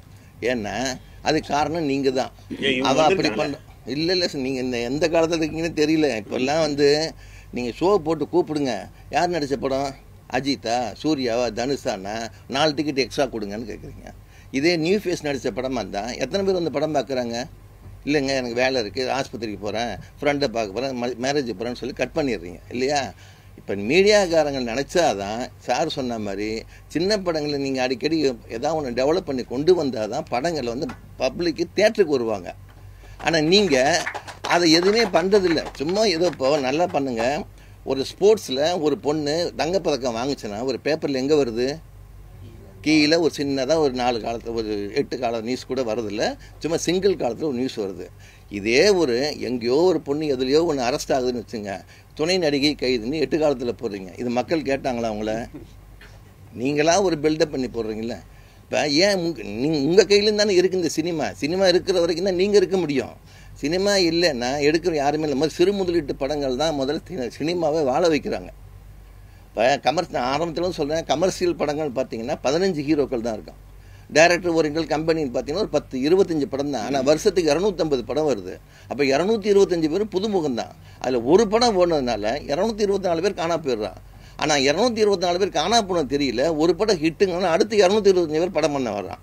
அவங்க தான் மீடியாக்களையும் வாழ வைக்கிறாங்க, சினிமாவையும் வாழ வைக்கிறாங்க, பெப்சியும் வாழ வைக்கிறாங்க. சார் இப்போ இசைக்கு ஒரு பிரச்சனை நடந்தது சார். இசை வந்து இசையமைப்பாளர்கள் சொந்தமா, ப்ரொடியூசர் காசு போட்டு வேலை வாங்குறாங்க, அது அவங்களுக்கு சொந்தமா? ஏன்னா எப்போ பார்த்தாலும் இந்த பிரச்சனை வந்ததே இருக்கு. இல்லை அது நான் சொல்கிறேன் என்னென்னா, சென்ட்ரல் கவர்மெண்ட்டில் பார்லிமெண்ட்டில் ஒரு ஜிஓ போட்டிருக்காங்க, அரசாணை வந்து. இது ஜெர்மன்லேருந்து முதல்ல ஜெர்மனில் ஆரம்பித்தது. அந்த ஜாவித்னு ஒரு ரைட்டர் இருக்கார் ஹிந்தியில், அவர் எம்பியாக இருக்கும்போது இதை கொண்டு வந்தார். மியூசிக்கு அது எதாக இருந்தாலும் அது கிரியேட்டருக்கு தான் சொந்தம்னு ஒரு பாஸ் பண்ணி வச்சுருக்காங்க. ஸோ அதனால் நீங்கள் இன்வெஸ்டராக வர்றீங்க, ப்ரொடியூசராக இருக்கிறவங்க. ஸோ கிரியேட்டருக்கு வந்து மியூசிக் டைரக்டர், அதே மாதிரி வந்து இப்போது பாடுறவங்க எழுதுகிறவங்கன்ற மாதிரி ஆயிடுச்சு. அதில் இன்வெஸ்டர் அப்படிங்கிற வரும்போது பணம் கொடுத்துட்றாங்க. அதனால் உங்களுக்கு எதுக்கு அப்படிங்கிறாங்க. ஆமாம், இல்லை அது அப்படின்னு அவங்க சொல்கிறாங்க. இல்லை இல்லைன்னா ப்ரொடியூசர் அக்ரிமெண்ட் போடும்போது என்ன பண்ணணும் தெரியுமா? ப்ரொடியூசருக்கு இப்போ ஓப்பனாக சொல்லுவோமே, இளையராஜா சார் ரைட்ஸுக்கு போராடுறாரு. நான் வந்து அவர் என் படத்துக்கும் நிறைய பண்ணியிருக்காரு. ஒன்றா இருக்க கத்துனுக்கு அந்த படத்துக்காகவே எனக்கு சம்பளம் வாங்காமல் எனக்கு பண்ணி கொடுத்த ஒரு மிகப்பெரிய ஒரு ஆள். அதில் ஒன்றும் சந்தேகம் இல்லை. டேலண்டடாக ஒருத்தர். அவர் உரிமைக்கு போராடுறாரு. நீங்கள் தான் சொல்லுங்கள் சார், நீங்கள் உரிமைக்கு போராடி ரைட்ஸ் வாங்குறீங்க, அதில் எங்களுக்கு ப்ரொடியூசருக்கு எங்களுக்கு கொடுங்கன்னு போய் கேட்டு அவரோட சேர்ந்து போராடி நீ பாதி எடுத்துட்டு வாயேன். அதாவது நீங்கள் அதாவது காணாமல் போகிற பொருளை வந்து நீங்கள் தேட மாட்டீங்க. அவர் யாராவது தேடினா இளையராஜாவுக்கு சுயநலம், அவர் வந்து பேராசை, பணத்தை சம்பாதி, நீ அந்த ரைட்ஸை வச்சுக்க அவர் கூட சேர்ந்து போராடி சார் எங்களுக்கு ப்ரொடியூசர் கொடுங்க சார், நாங்கள் எவ்வளோலாம் கஷ்டப்பட்டுட்டு இருக்கிறோம், அதில் பாதி எங்களுக்குங்க பாதி உங்களுக்குன்னு சொன்னால் அவரும் வந்து போராட அவருக்கு சத்து இருக்கு, ஒரு நேம் இருக்கு. நீங்கள் போகலை, நீங்கள் இங்கேயே உள்ளே சண்டை போட்டுக்கிட்டு எல்லா ரைட்ஸையும் விட்டுட்டு நான் பெரியவனா நீ பெரியவனா இருந்தால் அப்புறம் அவர் என்ன பண்ணுவார்? வானான்றவங்கள கூடுவாரா? நீ போய் இளையராஜாவுக்கு சத்தம் போட்டு நீங்கள் போராடுறது ரைட்ஸ் தாங்க. அவர் இளையராஜாவோட சொல்கிறாரு, இந்த சாதாரண மக்களுக்கு ஏதாவது இந்த மாதிரி பாதிக்கப்பட்ட மக்களுக்காக இசை பண்ணால் நான் அதை கேட்க மாட்டேன், அது ஃப்ரீயாக பண்ணிக்கங்க. கமர்ஷியலாக இதை வச்சு வியாபாரம் பண்ணி நாம் பண்ணுற அந்த ரைட்ஸ் வேணும்னு கேட்குறாரு. அது உங்களுக்கு தானே ப்ளஸ்ஸு. ப்ரொடியூசர்லாம் போய் உட்காந்து சார் நாங்கள் கஷ்டப்படுறோம் சார். இப்போது அதுவே பிரச்சனை ஓடிட்டு இருக்கு. எப்படின்னா, இன்வெஸ்டர்னு ஒதுக்கிட்டீங்கன்னா ஏன் அவங்க சொந்தமாக இன்வெஸ்ட் பண்ணி மியூசிக் போட வேண்டியது தானே? அது வேகுமா? ஒரு மியூசிக் டைரக்டரோ கேளுங்க, வேணுங்கிற பொருளை வாங்குறீங்கள, நான் இன்வெஸ்ட் பண்ணாமல் நீங்கள் வந்து சம்பளத்துக்கு வேலை செய்கிறீங்க, எப்படி உங்களுக்கு சொந்தமாகும்? நீ எழுதி வாங்க இருங்க. அதுதான் முதல்ல காலங்காலமாக நடந்துருந்தது. ஒரு படம் ஒரு பாட்டு வரும் சரிங்களா, அது பழைய பாட்டு. அந்த பாட்டை வந்து இளையராஜா யூஸ் பண்ணியிருக்காரு. இப்போ வந்து அந்த இஷ்யூ போயிட்டு இருக்கு. அப்ப இவர் யூஸ் பண்ணலாம், இவர் மட்டும் பணம் கேட்க கூடாது, மற்றவங்க எல்லாருக்கும் பணம் கேட்கறாரு. என்ன அர்த்தம்? அதுதான் இப்போ ஒரு அவேர்னஸ் வந்து இப்போ அக்ரிமெண்ட்ல மென்ஷன் பண்றாங்க. ஐபிஆர்எஸ்னு ஒரு அமைப்பு இருக்கு, யாருக்கா தெரியுமா? அந்த ஐபிஆர்எஸில் நீங்கள் மெம்பராக இருக்கணும். ப்ரொடியூசர் மெம்பராக இருந்தால் கூட இது என்னோட படத்தோட பாட்டு அப்படின்னு மெம்பராக இருந்தால் எவ்ரி இயர் வந்து கச்சேரிலாம் நடக்குது இல்லையா, ஒரு சேரிக்கு ஒன்று அவங்க வசூல் பண்ணி அதை மியூசிக் டைரக்டரு, இது பாடகருக்கு, கவிஞர், ப்ரொடியூசருக்கு தந்துட்டுருக்காங்க. என் பாட்டு ஹிட்டுன்னா அதில் போய் சேரலாம். பாட்டு ஹிட்டே இல்லாங்கும் போது நான் உரிமை கொண்டாட முடியாது. ஸோ அதில் சேர்ந்து அந்த மாதிரி சேர்ந்து ப்ரொடியூசர்களும் பணம் வந்துக்கிட்டு தான் இருக்குது. இது என்னென்னா, இப்போ நீங்கள் சொல்கிறீங்க முத்தை திருப்பதி பண்ணுறீங்க இல்லையா, இப்போ ஒரு சென்ட்ரல் கவர்மெண்ட்டில் ஒரு ஜீவோ போட்டிருக்காங்க, யாருக்கா தெரியுமா? 60 வருஷத்துக்கு முன்னாடி நீங்கள் எந்த படத்தை ரீமேக் பண்ணாலும் யார்ட்டையும் ரைட்ஸ் வாங்கணும் அவசியம் இல்லை. எந்த பாட்டையும் யூஸ் பண்ணிக்கலாம். அதுக்கு நீங்கள் வந்து யார்ட்டையும் ரைட்ஸ் வாங்கணும், பெர்மிஷன் வாங்கணும் அவசியமே இல்லை. இது நிறைய பேருக்கு தெரிய மாட்டேங்குது. 60 வருஷம் ஆகிருக்கணும். ஸோ அதுக்கு தேவையில்லை. இப்போ நாங்கள் டைட்டிலே 10 வருஷத்துக்கு முன்னாடி கொடுத்த டைட்டில் இப்போ கொடுக்கூடாது, 10 வருஷம் கழிச்சு தான் கொடுக்கணும்னு இருக்குது. ஆனால் இப்போ என்ன பண்ணுறீங்க, முன்னாடி பின்னாடி ஏதாவது ஒன்று சேர்த்து அதே டைட்டில் வந்துக்கிட்டே இருக்குது. காதல்னு எடுத்தால் நிறையா வருது, கோட்டைன்னு எடுத்தால் நிறையா வருது, இது மாதிரி வந்துட்டு இருக்குது. அதனால் நீங்கள் வாசல்னு எடுத்தீங்கன்னா அது மாதிரி நிறையா வாசல் வந்துருச்சு. ஸோ என்னென்ன கிரியேட்டருங்கிறது வந்து சம்பளத்துக்கு தான் வேலை செய்கிறாங்க, அவங்க சொந்தமாக இது பண்ணல. அப்போ நீங்கள் கேட்ட கேள்விக்கு அந்த தயாரிப்பாளருக்கு ஒரு பங்கு வேணும்னு இப்போ ஃபைட் பண்ண ஆரம்பிச்சிருக்காங்க. அதனால் எல்லா ப்ரொடியூசர்ட்டையும் கையெழுத்து வாங்கியிருக்கிறாங்க. அது கோர்ட்டில் கேஸ் நடந்துட்டுருக்கு. ஒரு நாள் அது ஜெயிச்சிருவோம். அக்ரிமெண்ட்லேயே ப்ரொடியூசர் ஸ்ட்ராங்காக இருந்தால், சார் நீங்கள் எது பண்ணாலும் சரி இதில் வரதில்லை எங்களுக்கு 50 அப்படின்னா ஆட்டோமேட்டிக்காக வந்துடும். நீ அதை கேளுங்க. ப்ரொடியூசர் சங்கம் புரிஞ்சது. தமிழ் சொல்லிடுறேன், தென்னிந்திய திரைப்பட வர்த்தக சபைங்கிறது 100கணக்கான வருஷமா இருக்கு, எல்லாருக்கும் தெரியும். அதில் வந்து என்னென்னா 4 லாங்குவேஜ் இங்கே ஷூட்டிங் நடந்துட்டு இருக்கும்போது அது இருந்தது. சேம்பருங்கிறது இங்கே வந்து தமிழ், தெலுங்கு, கன்னடம், மலையாளம் எல்லாமே இங்கே தான் ஷூட்டிங் நடந்தது. அப்போ எல்லாமே இங்கே இருந்தாங்க. அதனால் ஆரம்பித்தாங்க. 4ஆவது இடத்துல என்ன, அது மாறி மாறி தெலுங்குக்குன்னு தனியாக அங்கே போயிட்டாங்க, கன்னடத்துக்குன்னு போயிட்டாங்க, தமிழ் இதுக்கு மலையாளத்துக்குன்னு தனியாக போயிட்டாங்க. அங்கங்கே அமைப்பு உருவாக்கிட்டாங்க, அந்தந்த கவுன்சில் உருவாகிடுச்சு. ஸோ இவங்க 4 இதுக்கு ஒரு மேற்பார்வை, சென்ட்ரல் கவர்மெண்ட் மாதிரி ஃபிலிம் சேம்பருங்கிறது. ஸோ ஸ்டேட் கவர்மெண்ட் மாதிரி அங்கங்கே எல்லாம் ஆரம்பிச்சிட்டாங்க. அப்படி உருவானதான் எம்ஜிஆர் பீரியடில் தமிழ் திரைப்பட தயாரிப்பாளர் சங்கம்னு உருவாச்சு. அதில் அதுக்கப்புறம் வந்து சிஎம் எல்லாமே சப்போர்ட் பண்ணிட்டு தான் இருந்தாங்க. இப்போ என்ன ஆகுது, இடையில வந்து ஒரு காலகட்டம் வருது, பிரச்சனை ஒரு தனி அதிகாரி போடுறாங்க. தனி அதிகாரி போட்ட இடத்துல படங்கள் ரிலீஸ் சமயத்தில் எப்பயுமே பஞ்சாயத்து பண்ணி எதாவது பிரச்சனை கவுன்சிலில் இருக்கவங்க வந்து பண்ணுவாங்க. அப்போ அந்த தனி அதிகாரி என்ன சொல்கிறாரு, இது ஏன் வேலை இல்லைன்ட்டார். ஸோ அதனால் இதை பேசுகிறதுக்காண்டி தற்காலிகமாக ஒரு நடப்பு தயாரிப்பாளர் சங்கம்னு ஒன்று ஆரம்பிக்கிறாங்க. இது எலெக்ஷன் வர வரைக்கும் அதை வச்சுக்கலாம். அதுக்கப்புறம் புது பாட்டி வந்தவொடனே சேர்ந்துடலான்னு கொண்டு வர்றாங்க. ஸோ அதுக்கப்புறம் என்ன ஆகுது, அதை அப்படியே கண்டினியூ பண்ணுறாங்க. கில்டு இருந்த மாதிரி ஆயிடுச்சு. இப்போ 4 இல்லை, அன்புன்னு ஒருத்தர் சங்கம் வச்சுருக்கிறாரு, கலைப்புலி சேகர் ஒரு சங்கம் வச்சுருக்கிறாரு, அப்புறம் கில்டு இருக்குது, ஃபிலிம் சேம்பர், அதெல்லாம் விட்டுருங்க. அப்புறம் ஆல் இந்தியா ஃபிலிம் சேம்பர்னு ஒன்று இருக்குது. இல்லைப்பா, அதெல்லாம் விட்டுரு. தமிழ் ப்ரொடியூசர் கவுன்சில் வந்து ஒன்றா இருந்தது, 2ஆ ஆகும்போதே நீங்க தடுத்துருக்கணும், அது போராடணும். தனியா ஏன் போறீங்க அப்படின்னு உள்ள என்ன நடக்குன்னு தெரியாம தெரியுது, எனக்கு தெரியுது. நீங்க இப்ப லேட்டா போராடுறீங்க, அப்பயே போராட ஆரம்பத்துல இருந்தே கேட்டுட்டு தான் இருந்தோம். கேட்டு வரமாட்டேங்கிறாங்க. என்ன வரமாட்டேன்றாங்கன்றது இல்ல, நீங்க போய் அங்க போய் சாவு மாதிரி உண்ணாவிரதம் தான் அது அன்னைக்கு நின்று இருக்கும். நீங்க என்ன பண்றீங்க, அதெல்லாம் கிடையாது, உண்ணாவிரதம் இருக்க முடியாது சார். சார் இப்போ சென்சாருக்கு மட்டும்தான் சங்கங்கள் பயன்பட்டு இருக்குது, அதனால தெரிஞ்சுங்க. சரி அதை விடுங்க, நம்ம வந்து அவங்க செலவு பண்ணிட்டு இருக்கிறாங்க. இதுல போய் திருப்பூர் குருவி வந்து படம் வந்து நீங்க பாத்தீங்கன்னா உங்களுக்கு எப்படி இருக்காது சொல்லுங்க. 40 பேர்ல ஒருத்தர் மட்டும் சொல்றீங்க, இதுலயே தெரியுது. இந்த படத்தை போடுறீங்கன்னா யார் நட்ட நிழல் ரவின்னு ஒரு ஆளை போட்டேன், யாரும் இது பண்ணல, கவுண்டமணி தான் வந்து பண்ணாரு. அப்படி இருக்கும்போது ஒரு ஆர்டிஸ்ட் அது உள்ள இருந்தா தானே அது படம். ஏன் அதை நியூ ஃபேஸ் நடிச்ச படத்தை நீங்க பெருசா கொண்டு வர மாட்டேங்கிறீங்க? எழுதி இந்த படம் பார்த்தோம், திருப்பூர் குருவி படம் பார்த்தோம், இதுல நல்லா நடிச்சிருக்கிறாங்க, ஒரு வில்லன் கேரக்டர் ஒருத்தர் பண்ணிருக்காரு, பிரமாதமா பண்ணிருக்கிறாரு, அந்த கண்டென்ட் நல்ல கண்டென்ட் நீங்க எழுதுனா 4 பேர் படமாக்க வருவாங்கல்ல, ஏன் அதை செய்ய மாட்டேங்கிறீங்க? தியேட்டர் இப்போ ஒரு ஷோ தான் தர்றாங்க, நல்லா அது நைட் ஷோ தர்றாங்கன்னா காலையில ஷோ தர்றாங்கன்னா எந்த ஷோ தர்றான்னு தெரியல. அவங்க சொல்லி முடிச்சிடலாம். அவங்க என்ன சொல்றாங்கன்னா தியேட்டர்ல கூட்டம் வருதா உங்களுக்கு தர்றான்னு சொல்றாங்க. இப்போ என்ன பண்ணணும், இவங்க தியேட்டர்ல ரிலீஸ் பண்ணி ஒரு ஷோக்கு 50 டிக்கெட் எடுத்து கிரௌடிங் ஏற்ற வேண்டிய சூழ்நிலை வந்தாச்சு. அதுதான் சொல்றேன், புதுமுகம் நடிச்ச படத்தை பார்க்கறதுக்கு ஒரு ஆர்வத்தை தூண்டுற அளவுக்கு பப்ளிசிட்டி இருக்கணுமே தவிர. கூட்டம் சொன்னீங்களா, இதே பக்கத்து ஸ்டேட் கேரளால இதே சிச்சுவேஷன்ல கவர்மெண்ட் ஓடிடி கொண்டு வந்திருக்காங்க. ஸோ அப்போ படத்தை அவங்க வாங்கிக்கிறாங்க. அதே மாதிரி ப்ரொடியூசர் கவுன்சில், இயக்குனர் சங்கம் எல்லாமே இருக்கு கவுன்சில். ஸோ ஏன் இதை பற்றி பேச மாட்டேங்க? இடம் இல்லை மட்டும் இதெல்லாம் உங்களுக்கு தெரியாமல் பேர்லம்மா, இதெல்லாம் நாங்கள் ஆல்ரெடி கவர்மெண்ட்டில் கொடுத்துட்டு புக் மை ஷோவே மாற்ற சொல்லிலாம் பேசிகிட்டு இருக்கோம். இப்போ புக் மை ஷோ எடுத்துங்க, ஒரு டிக்கெட்டுக்கு 30 ரூபா. யாருக்கு போகுது? சினிமாக்காரனுக்கு போல வேறு யாருக்கோ போயிட்டுருக்குது. அதாவது ஒரு புக்கிங்க்கு 30 ரூபானா பரவாயில்ல, நீங்கள் 5 டிக்கெட் புக் பண்ணுறீங்களா, 5 15 150 ரூபா எடுக்கிறான். இந்த காசு சினிமாக்குள்ளே வரல. கியூபை எடுத்துக்கிட்டிங்கன்னா கியூபில் என்ன பண்ணுறோம், விளம்பரம் வருது. இந்த விளம்பர காசு யாருக்கு வருது? அவங்க இப்போ என்ன பண்ணுறாங்க, இப்போ அவங்களுக்கு மட்டும்தான் போகுது. இப்போ அதுலேயும் ஒரு படம்னு ஒன்று போடலன்னா எப்படி விளம்பரம்னு ஒன்று வரும்? இதெல்லாம் எல்லாம் ஃபைட் பண்ணிட்டு தான் இருக்கிறோம். அதெல்லாம் ஃபைட் பண்ண பிறகு தான் இந்த சிறு முதலீட்டு படங்களுக்கு கியூபில் 2500 ரூபா சிஸ்டம் கொண்டு, இப்போ 4500 ரூபா இப்போ ஜிஎஸ்டி சேர்த்து அது மாதிரி கொண்டு வந்துருக்குது. இதெல்லாம் சார் சொல்கிற மாதிரி போராட்டங்கிறது இன்றைக்கி பேசி நாளைக்கு நடந்துறது இல்லை. இதெல்லாம் 2010 வரும்போது 20,000 ரூபா தானே, இது என்கரேஜ் பண்ணணும்னு பண்ணதுனால வந்த வேணா இது பிரிண்ட் இருந்த வரைக்கும் சினிமா வந்து ஒரு உள்ளங்கையில் நல்லா மூடி. தம்பி ஒரே ஒரு ஃபைனலாக ஒரு சின்ன விஷயம் சொல்கிறேன். ஏன்னா அனுபவம் இருக்குது இல்லையா, படம் எடுத்த அனுபவம் இருக்குது. சங்கத்தில் அதிக நாள் 15 வருஷம் பாரதிராஜா நானும் செல்வமணி தான் இருந்தோம். அதில் ஒன்றும் இல்லை, இப்போ ஆளுக்கு ஒரு பக்கம் இருக்கிறாங்க இல்லையா, 3 பேர் நாங்கள் படைப்பாளி காலத்தில் இருந்தோம். அப்படி இருந்தபோது ஒரு அனுபவம் எனக்கு என்ன தெரியுதுன்னா, பெரிய படம் சின்ன படம் ஒன்றா ரிலீஸ் ஆனால் இப்போ ரன்னிங் ரேஸில் சின்ன பசங்களையும் பெரிய பசங்களை விட்டால் பெரிய மேலே காலை வச்சு மெரிச்சிட்டு தான் போயிட்டே இருப்பான். அதுக்கு வந்து அட்வான்ஸ் கிடைக்காது, தேட்டர் அட்வான்ஸ் கிடைக்காது, ப்ரொமோஷன் கிடைக்காது. பெரிய படம் ஒரு மாதம் வந்தால் சின்ன படம் ஒரு மாதம், சின்ன படம் வரும்போது பெரிய படம் வரக்கூடாது அப்படின்னு நீ சிஸ்டம் பண்ணிட்டீங்கன்னா சின்ன படத்துக்கு டிமாண்ட் எப்படி வரும் தெரியுமா?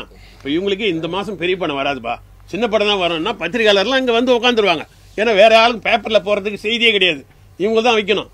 நாளைக்கு தேட்டருக்காரங்க ஓடி வந்து சார் சின்ன படத்தில் நல்ல படமாக ஒன்று கொடுங்கன்னு காசை கொடுத்து வாங்கின்னு போவாங்க, அட்வான்ஸ் கிடைக்கும்.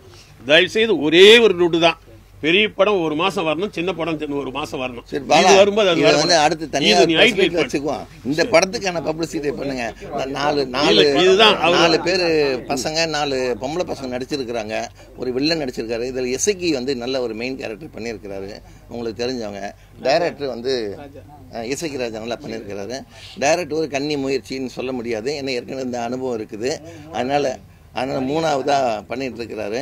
ஸோ சிக்கனமாகவும் படம் எடுக்கிறது ஒரு டைரக்டர் வந்துட்டாருன்னு மனசில் வச்சு இந்த திருப்பூர் குருவிக்கு உண்டான பப்ளிசிட்டி நீங்கள் பண்ணுங்கள். அது இவங்களுக்கு கிடைச்ச மிகப்பெரிய ஒரு வரப்பிரசாதம் தான் பப்ளிசிட்டியாக இருக்கும். இந்த படம் எவ்வளோ கூட போடுதோ அடுத்தடுத்து அவங்க படம் எடுப்பாங்க. உங்களை அப்பப்போ வாரம் ஒரு தடவை சந்திக்கிறோட அவங்கள தயார் பண்ணி விடுங்க. என் உயிரினும் மேலான ஊடக நண்பர்களுக்கும் பத்திரிகை நண்பர்களுக்கும் தலைபணிந்து வணங்குகிறேன். தஞ்சை கவிஞர் ராம்கம்பர். இயற்கையை ரசிப்போம் அருவி. இவர் சிந்தனையில் பூத்ததுதான் திருப்பூர் குருவி. இவர் யாரிடமும் கதையை செய்யவில்லை உருவி. காரணம், இவருக்கு இலக்கணம் பிடிக்கும், தலைக்கணம் பிடிக்காது. நீங்கெல்லாம் பாத்தீங்களா இல்லையா, இவ்வளவு கூட்டம் பிரிவு தியேட்டர்ல ஒரு இயக்குனர் கீழே உட்கார்ந்து பார்த்தத எந்த இயக்குனரும் நடத்தியது கிடையாது. தயவு செய்து கை தட்டுங்க, தட்டுங்க கை. அதாவது உண்மையை உணர்வு பூர்வமா சொல்லும் பொழுது ஏத்துங்க தயவு செய்து. இயக்குனருக்குன்னா ஐயா சொன்ன மாதிரி ஒரு ஹெட் வெயிட் மண்டக்கணம் இருக்கும். ஆனா என்னுடைய உயிர் நண்பருக்கு அந்த தலைக்கணம் கிடையாது. காரணம், உழைப்பு உழைப்பு உழைப்பு. முந்தா நாள் பேருந்துல வரும்பொழுது சொன்னாப்புல, மாமா சினிமா அந்த மரத்துல இருக்குன்னா ஓடி போய் முட்டணும் மாமா, அவன் தான் சினிமாக்காரன் மாமான்னு சொன்னாப்புல. உண்மையிலேயே மனசு விட்டு சொல்றேன், உழைப்பு மாதிரியே சிறந்த உழைப்பு, கடின உழைப்பு. அதனாலதான் ஒரு 12 நாள்ல எடுக்கப்பட்ட படம். காரணம், தயாரிப்பாளரை நஷ்டப்படுத்த கூடாதுங்கிற ஒரு நல்ல எண்ணங்கள். ஐயாவை போல தயாரிப்பாளர்களை நஷ்டப்படுத்தக்கூடாது. குறைந்த பட்ஜெட்டில் தான் நாங்கள் எடுத்தோம். இயக்குனரும் தயாரிப்பாளரும் செஞ்சாங்க. ஆனால் எங்களை வந்து மிக அருமையாக பணிவாக கனிவாக வேலை வாங்கினாப்புல. எங்களெல்லாம் திட்டவே இல்லை. நடிகர் நடிகையெல்லாம் தம்பி வாப்பா சகோதரின்னு தான் சொன்னாப்புல இல்லையா? சொல்லுங்க சொல்லுங்க, எனக்காக சொல்லாதீங்க. ஒரு யாரையுமே திட்டல. யூனிட்ல உணர்வுபூர்வமாக உண்மையை சொல்கிறேன். நீங்கள்லாம் மேலும் மேலும் தயவு செய்து புதிய படம் எங்களுக்கு ஐயா சொன்ன மாதிரி உங்களுடைய விமர்சனம் இருந்தால்தான் நாங்கள் வெளிச்சத்துக்கு வர முடியும். நீங்கள் ஒரு ஏணி, நீங்கள் ஏற்றி விட்டாதான் நாங்கள் வரலாம். மனசு விட்டு சொல்கிறேன். பேச வாய்ப்பு தந்த இயக்குனர் அவர்களுக்கும் மற்றும் எங்கள் அழைப்பை ஏற்று வந்த ஐயா அவர்களுக்கும் ஊடக நண்பர்களுக்கும் எங்கள் யூனிட் சார்பாக தலைவணிக்கு பணங்கி நன்றி கூறி விடைபெறுகிறேன். நன்றி, வணக்கம். இந்த படத்தை வந்து நல்ல கான்செப்ட், அதனால் அண்ணன் சொன்னாங்க டைரக்டர், சரி உடனே எடுக்கலாம். அது காரணம் வந்து என்னென்னா அந்த லொக்கேஷன் தான். லொக்கேஷன் நல்லா இருந்தது, ஒரே லொக்கேஷன், எல்லா புதுமுகது ஒரு நல்ல வாய்ப்பு. இந்த கதையுடைய கரு பார்த்தீங்கன்னா ஏற்கனவே ஐயா பேசிட்டாங்க. எனக்கு தெரிஞ்சு என்ன சொல்கிறேன்னா, இந்த கருன்னா மத்திய அரசாக இருக்கட்டும், மாநில அரசாக இருக்கட்டும், அது பொது நிர்வாகம் எது இருந்தாலும் அங்கே பெண்களுக்கு அரசு சார்பில் சட்ட பிரகாரம் பாதுகாப்பு கொடுக்குறாங்க. ஆனால் ஒரு சிசிடிவி கேமரா வச்சா கூட அந்த இடத்துல ஒரு தவறு நடக்கிறதுக்கு வாய்ப்பு இருக்குது என்றதை இது சுட்டி காட்டியிருக்கிறோம். இதில் பெண்கள் வந்து முடிஞ்ச அளவுக்கு பாதுகாப்பாக இருப்பது அவங்க கடமை தான். ஆனால் யாரையும் ரொம்ப நம்பக்கூடாது. இதுதான் இதுடைய இந்த கதையுடைய சாராம்சம். இதனால் பெண்கள் வந்து ரொம்ப ஜாகிரதையாகவும் இருக்கலாம். ஆனால் நம்பிக்கை என்பது அவர்கள் வந்து அனைவரும் மீது வைக்கக்கூடாது. இந்த கதையுடைய அதான், அந்த ஒருத்தர் மேலே அதிகமான நம்பிக்கை வச்சனால்தான் அவங்க கொடுக்கறதெல்லாம் வாங்கி சாப்பிட்டாங்க. அதனால் வந்த விளைவு தான் இந்த கதையுடைய கரு. இதை தான் நாங்கள் வலியுறுத்திருக்கிறோம். இதை விட ஒருத்தர்கிட்ட சொன்னால் ரொம்ப சந்தோஷப்பட்டாங்க. பரவாயில்ல, நல்ல கருத்தான் நீங்கள் எடுத்துக்கிறீங்கன்னு சொல்லி. அதில் இதுக்கு இங்கே வந்து வருகை தந்த அனைவருக்கும் நன்றி தெரிவித்து, இந்த ஊடக அனைவரும் இதை நல்ல இடத்துக்கு கொண்டு சென்று சேர்க்க வேண்டும் என்று உங்களை நான் தாழ்மையை கேட்டுக்கொள்கிறேன்.